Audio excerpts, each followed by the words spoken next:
We're joined by former Finance Minister Seth Terkper and Professor of Finance Godfred Bokpin.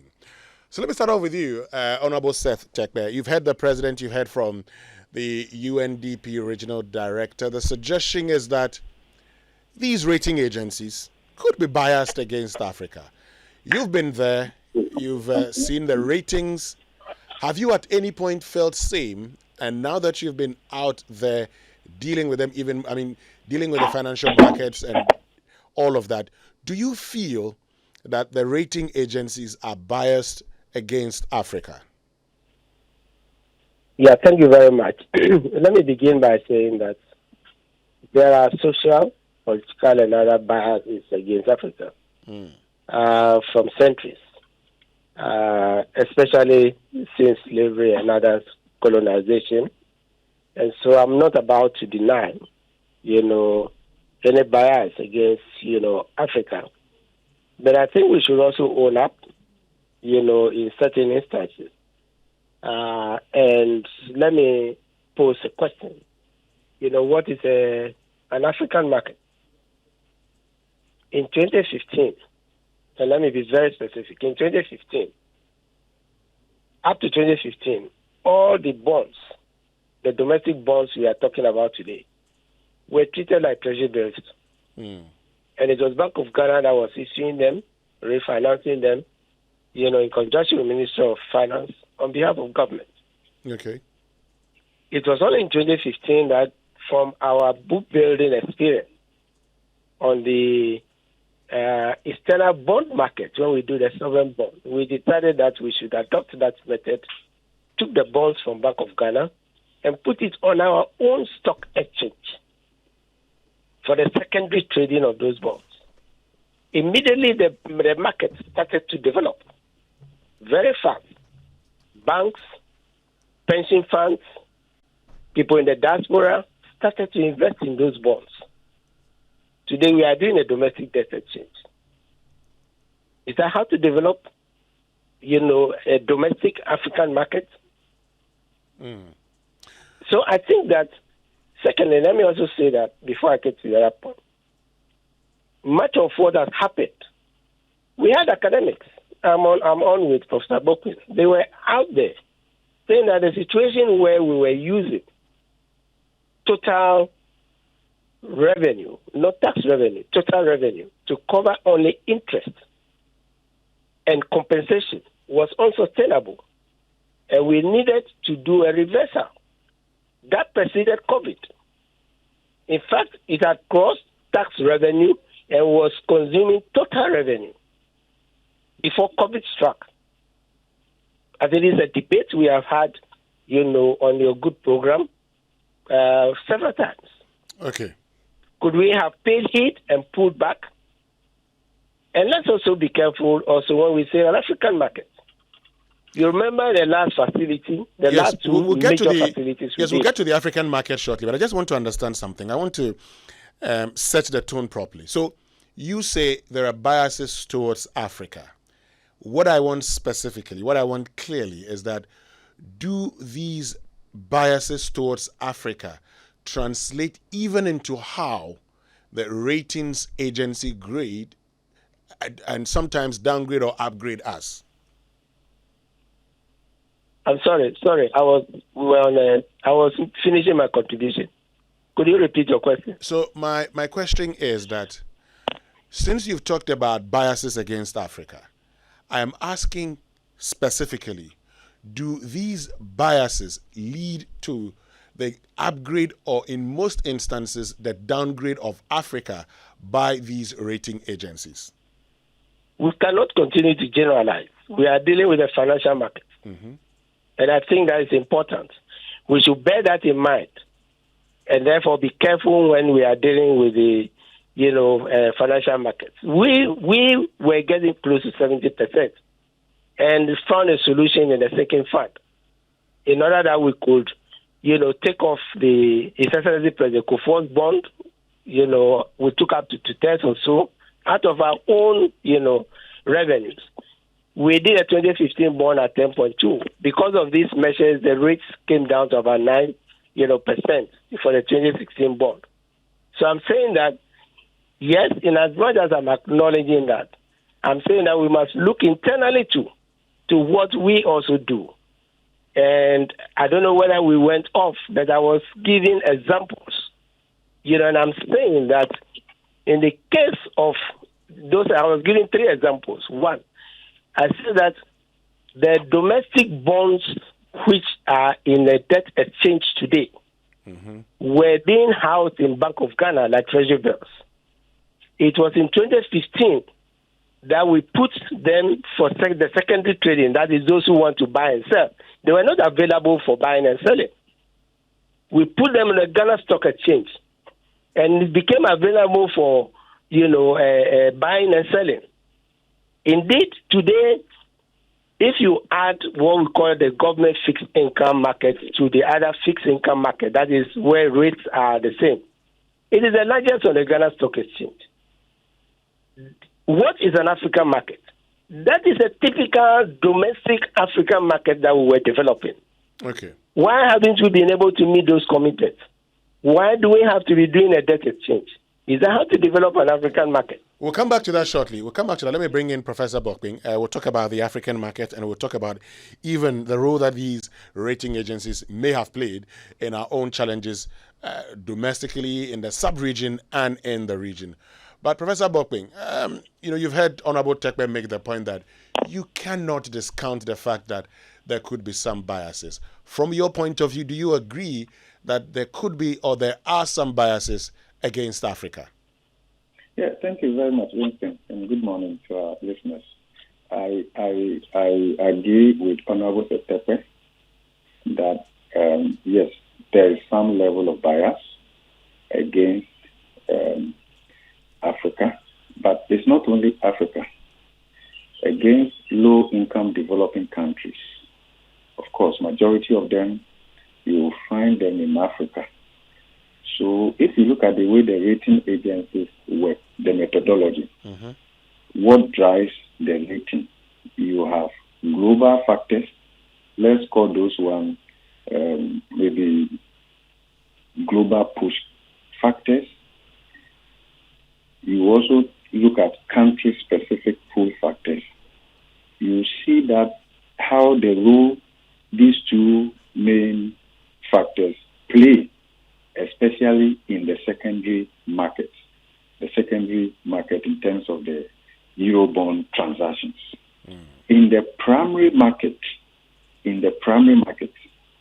when the bonds are issued for the first time to the public, that is where the issue is. Because if the coupon rate that will be agreed at the settlement date, the primary market is fixed, then largely what happens in the secondary market is a bit immaterial, except that if the country wants to issue bonds subsequently, then the secondary market performance becomes more or less a benchmark of where the country can borrow. Now, if you look at the secondary, if you use the secondary data, okay, and here we want to get a bit empirical. If you use the secondary data, trading, daily, weekly, monthly, whatever, and you control for global factors here can be maybe, for instance, if U.S. decide to increase their interest rate or they decide to lower it, the uncertainty in the global financial market itself. And then you also control for country-specific variables, which may include GDP growth, GDP per capita, inflation, external balance or factors, your reserves, your public finance, debt to GDP ratio, the proportion of interest service to your total revenue, and all of that. If you control for all of this, you still see a certain level of variation, which is not as a result of these 2 main drivers. We can attribute that to idiosyncratic issues or country-specific issues that perhaps you see varying from developed countries and then developing countries. In the literature, we have others have categorized or termed this excess premium sort of, that you cannot attribute to the global push factors or the country-specific pull factors. And they call that one the African risk premium. So what that tells you is that there's a certain level of extra cost that African leaders have to pay in order to access capital from the same market that Europeans, North America, that they all go and borrow from. Now, the next important, so that is established. In fact, and one thing, this thing didn't start today. And I'm sure if you listen to what Honorable Seth Terkper was saying, these are legacy issues. It's not only in terms of the accessing capital from the international capital market, because that is even a more recent issue. And the reason I'm saying that is a more recent issue is that until 2006, in the case of Ghana, in the run-up to HIPIC, when HIPIC was developed in 1996, if you look at the debt composition of African countries, including Ghana, majority of them were in the form of syndicated loan from multilateral institutions and then bilateral.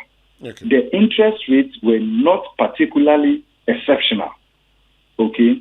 Then we went through HIPIC, finished that in 2004, and went through the multilateral debt relief initiative and finished that also in 2006. Listen, the points that are being made today, all of that came together in the Jubilee campaign towards debt relief. The Jubilee campaign is what has changed it from now into the debt justice that we talk about today, that African countries are overburdened with debt. Let's give them a fresh start. Okay. Let's give them a fresh start. And the fresh start initially was in the form of interest service relief. Then they realized that no, the principal relief would also help. We African countries, Southern African countries went through this. We got in excess of $100 billion of debt relief. In fact, when we were done broadly, I'm giving you context so that we don't major on the minor. The excessive cry of African leaders about the rating agencies, if you look at it in totality of what we have contributed to and what the biases have contributed to, and you look at it in relative terms, in proportionate terms, you may come to the conclusion that we are majoring on the minor. And I'll give reasons why I am of this view. And our Honorable Seth Terkper has also spoken about that. Yes, please go ahead. Now, when we completed this, and then our debt to GDP ratio came down to less than 30%. In fact, across Southern African countries, debt to GDP ratio, can you imagine, came down to less than 30%. What that meant was that we had fiscal space. The important question is, what did we do with the fiscal space? Then we started accessing capital from the Eurobond market. That is where the rating agencies, their role became very dominant and highly elevated. Because once you decide by your debt management strategy to access capital from the international capital market, you are more open to perception, sentiment, and the rest of them, and for which you don't have control. Now, so if you look at it in the case of Ghana, from 2006, run up to our first Eurobond issue in 2007, the issue of rating agencies started dominating our discussion. Now, you see that it's not only Ghana. It got to a point, and the most competitive league in the world was not La Liga, it was not the Premier League, it was the contest in accessing capital from the international capital market. Others have even called it the African Beauty Contest or the African Competitive League. So African countries were boasting about how often and how successful they've been able to access capital from the international capital market. Now, let's come to Ghana. In this country, we have had instances to celebrate the performance of these same rating agencies. In this country, across the two main political regimes, you check the data. Now, in this same country, we have had instances where we have gone to the Eurobond market and our bond issues were highly oversubscribed. And our political leaders came back and told us that this was confidence in our economy. And that is why it was highly oversubscribed. Yes. And even when it was pointed out that the oversubscription may not be so much of confidence in the economy, but it may be more of the extra yield that you are offering relative to what they would have gotten if they had invested in their own home country denominated instrument. That argument didn't sit well with the managers of the economy. Okay. When it was good, they took the credit. Now, look at, if we've had instances in this country where we have had Kenke and Wache parties over a hat-trick of Prof. borrowing. So, Prof, based on all that you've said, you started by agreeing with Honorable Seth Terkper. I want to understand you.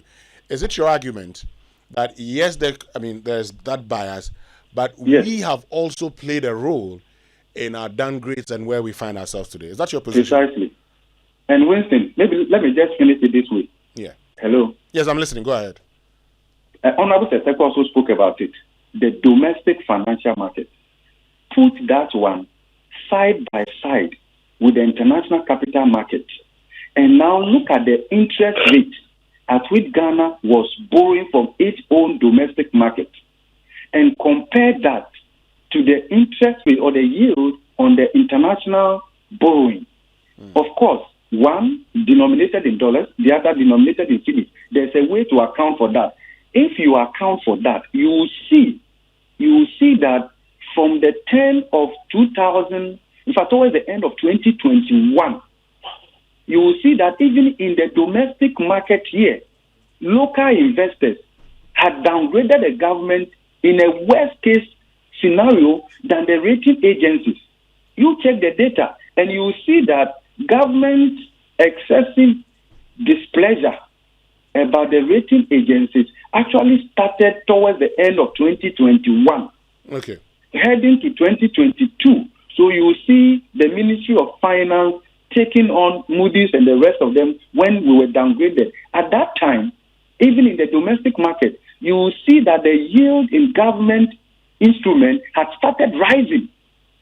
Now, if you look at Ghana right now, and then also in the run-up to the debt restructuring, and Honorable Seth Terkper spoke about that, if you look at the problem which occasioned the debt restructuring has more to do with the interest cost, more than the principal repayment. Now, and for which the President was saying that the liquidity issues have manifested explicitly in solvency issues, because from time zero, the issue was more a liquidity issue, right? But then going forward, it manifested in solvency. How did that happen? Now, if you look at the proportion of the domestic debt and its contribution to the interest cost burden, which was the biggest problem, you will see that the domestic debt interest cost was rather the problem more rather than the external debt. Okay. Now, if you pick the external debt, there are two forms. We have the external commercial and then external bilateral and multilateral. Now, external bilateral and external multilateral, the interest rates were not that high. The loans from the World Bank, IMF, African Development Bank, and the other bilateral, they were not that much. You will need to then isolate the external commercial, which is the Euro bond, and then look at the proportion of the interest that goes for that external commercial servicing or external total, and compare that to the domestic debt in terms of the high interest cost. If you look at all of that, you will see that our cry is more like majoring on the minor. That is not to discount the fact that there's some level of bias against Africa, and not only Africa, low-income developing countries. You can try to understand where the bias is coming from in terms of data quality, predictability, and the rest of them. Because the idea is that, Winston, at the end of the day, capital will only go to where it feels loved.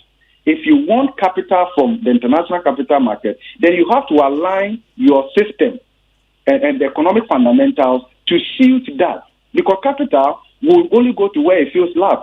Then also we can come to developing the domestic debt market. Honorable Seth Terkper was talking about that. Then you will see that Africa, we are the cause of our own problems here. We'll come back to that shortly. External factors. Yes, we'll come back to that shortly. We'll come back to a development of an African market. We'll look at even a Ghanaian market. This morning we're joined by Professor Godfred Bokpin, who is Professor of Finance at the University of Ghana Business School, and Honorable Seth Terkper, who is former Minister of Finance. We're talking about the credit rating agencies. The President suggested some time ago that these agencies have been reckless, and they've actually helped in manifesting in a liquidity crisis, manifesting into leading into a solvency crisis.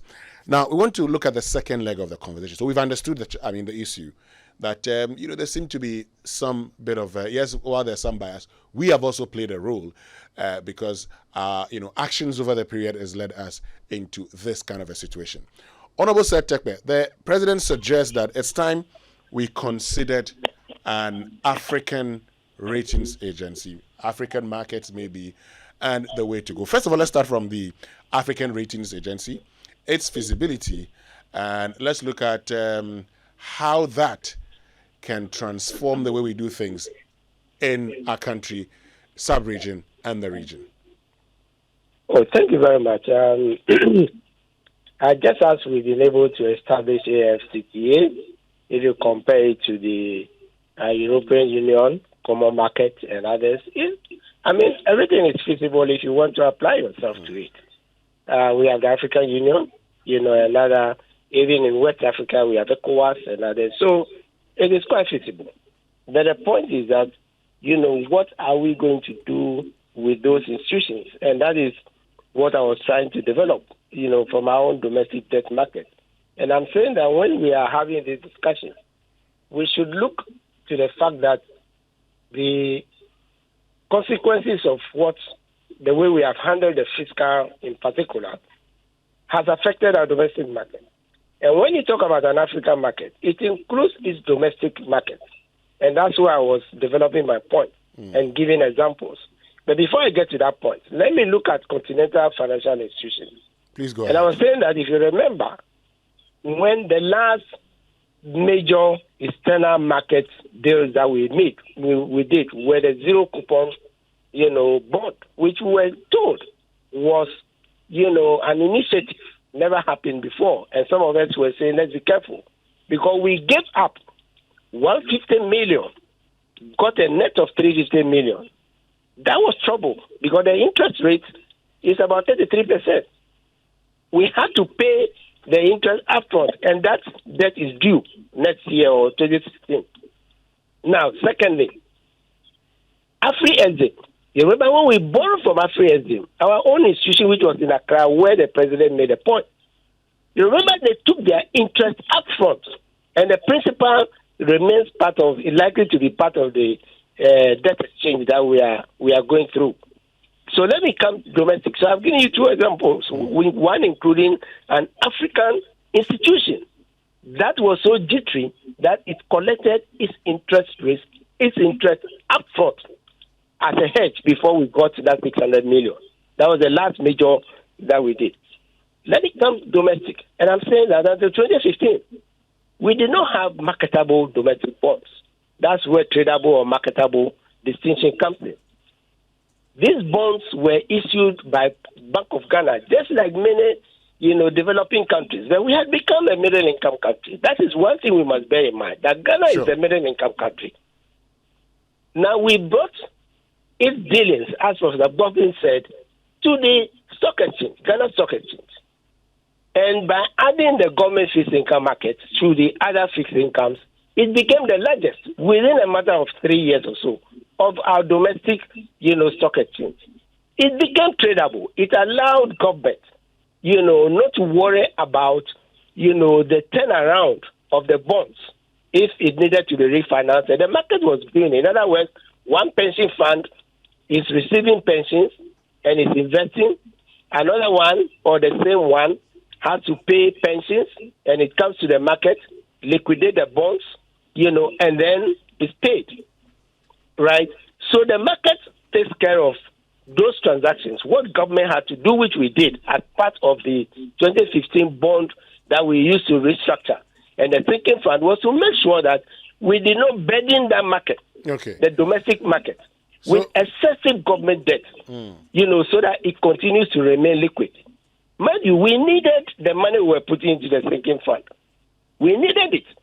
But we wanted to develop a domestic market. Today, where are we? So we are doing a haircut. Yeah, so that domestic market that you talk about. Honorable Terkper, that domestic market that you talk about and that African market that we talk about, how feasible is it, and how can our own credit rating agencies help?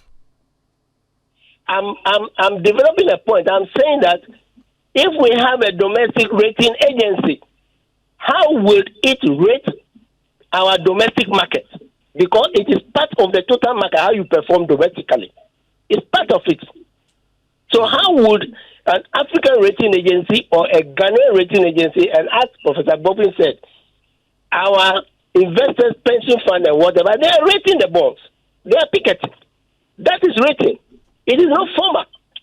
There's an informal way of saying that you are not performing.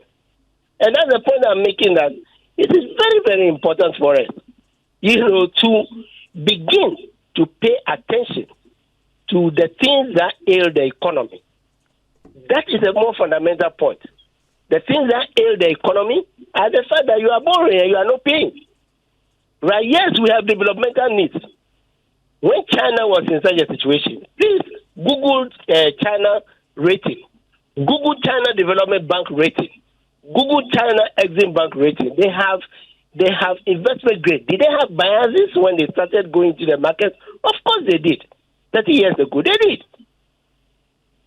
To the point where when they started financing, their state agencies domestically to do the expansion within China, some of the bonds were junk. Today, their housing bonds are junk.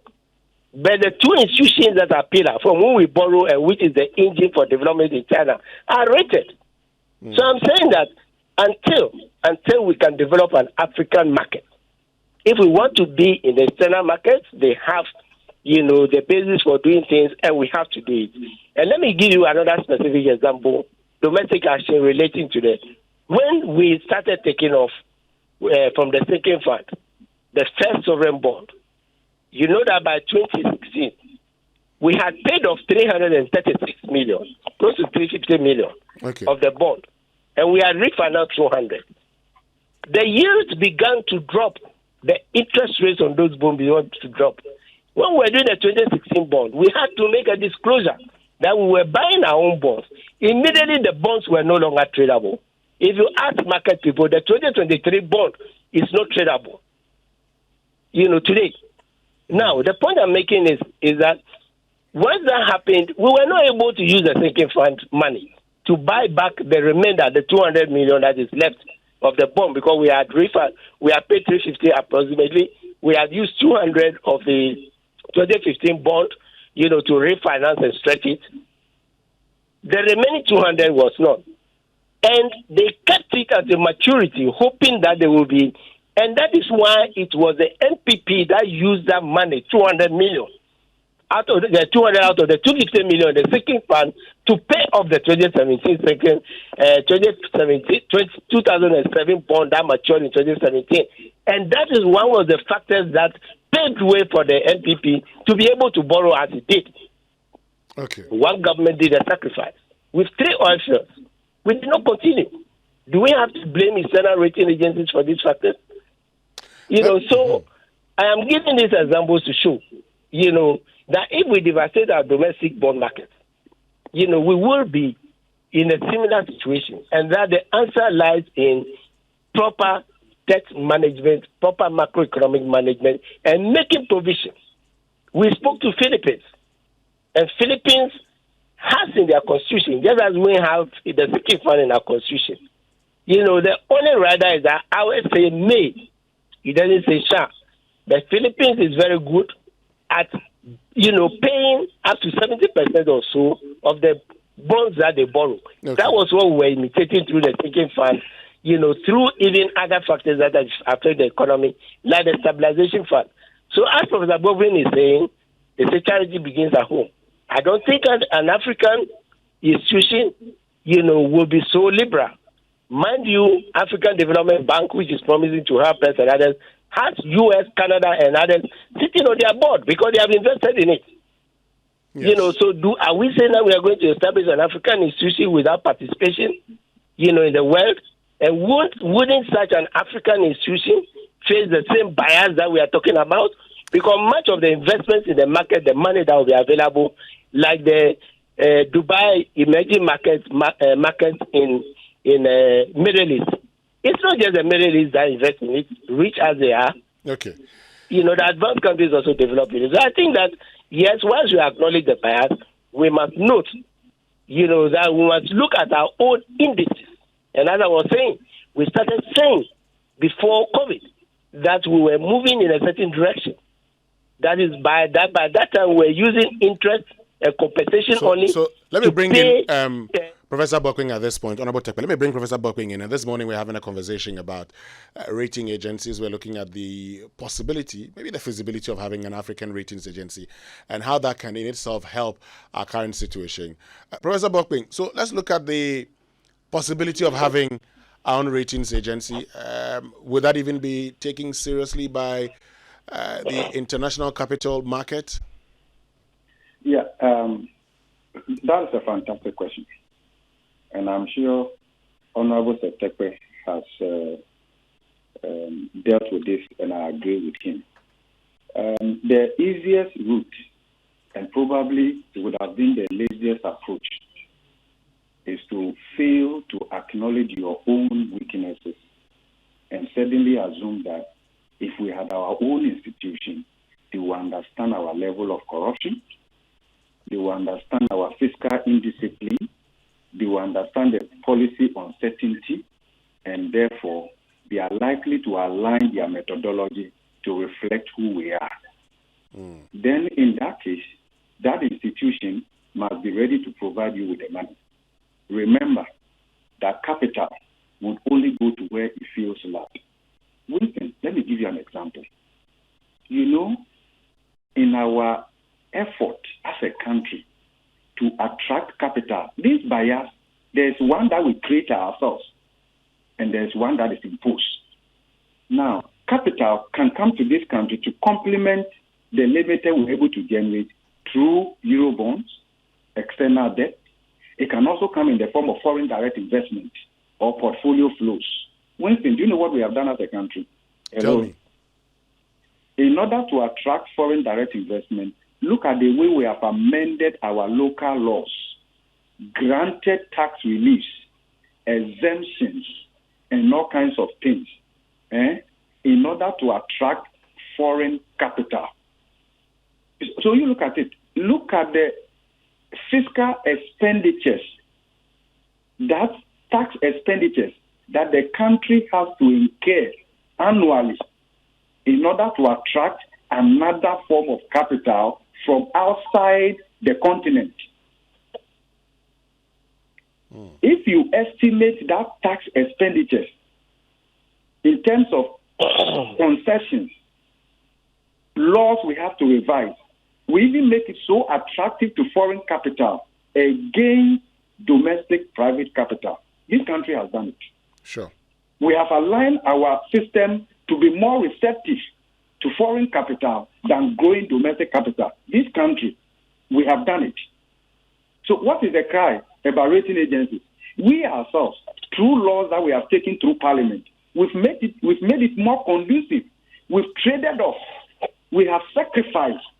Look, if you look at tax expenditures, exemptions, the IMF, the World Bank, and the others are estimating that Ghana loses between 2 to 5% of GDP annually.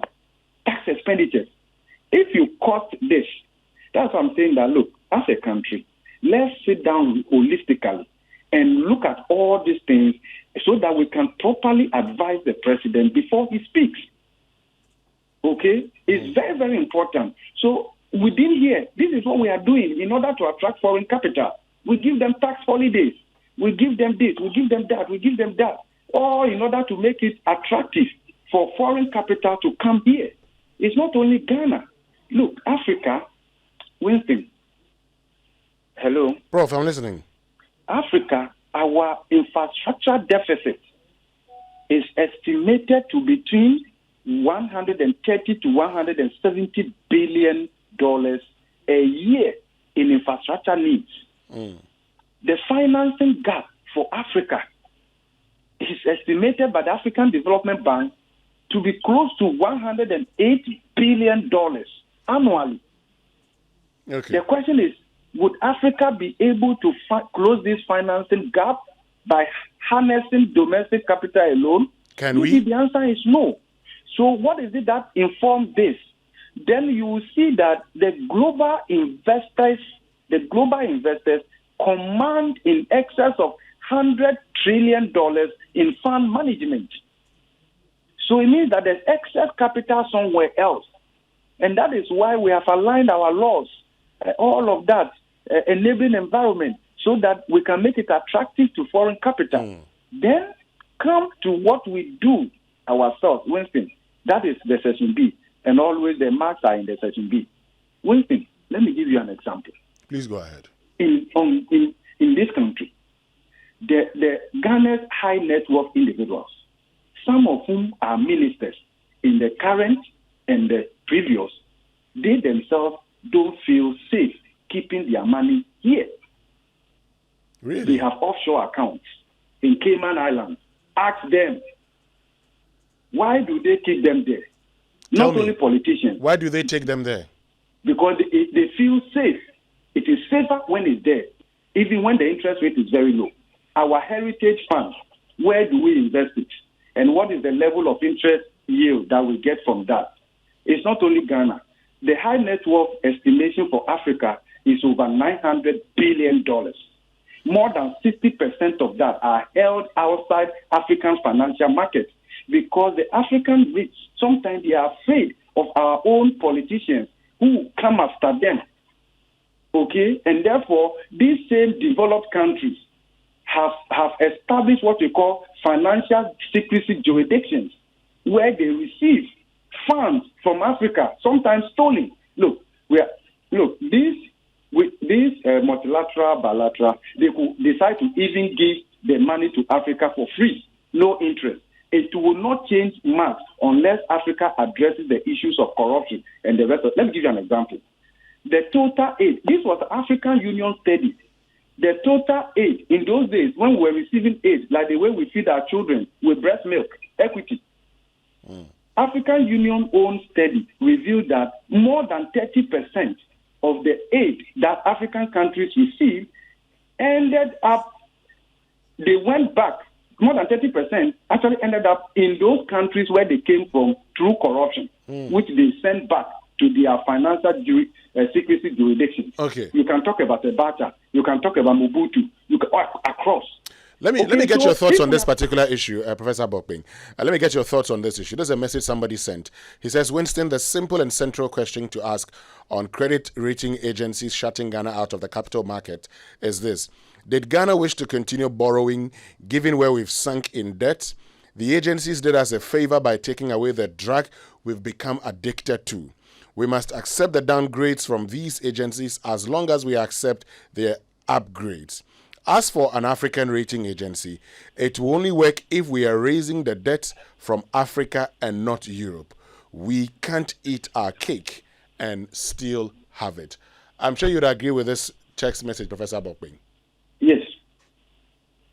Look, you want their capital. Mm-hmm. You have to get it largely on their terms. You want a loan from a bank? The bank has a criteria. That's why I'm saying that we know the methodology the rating agencies use.